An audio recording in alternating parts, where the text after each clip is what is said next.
சிவகங்கை மாவட்டம் மானாமதுரை வைரவன்பட்டியைச் சேர்ந்த சிறுவனை போலீசார் ஒரு வழக்கில் விசாரணைக்காக அழைத்துச் சென்றதாக சொல்லப்படுகிறது. சிறுவனின் பெற்றோர் மற்றும் உறவினர்கள் விசேஷ நிகழ்ச்சிக்கு சென்றுள்ளனர்.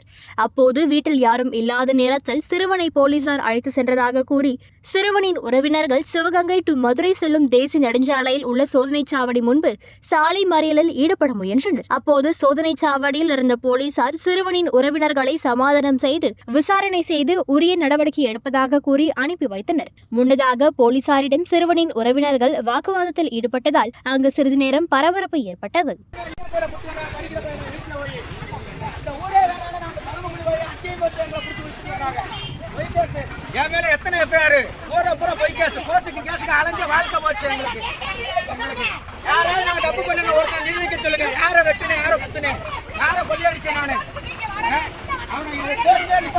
தூக்கில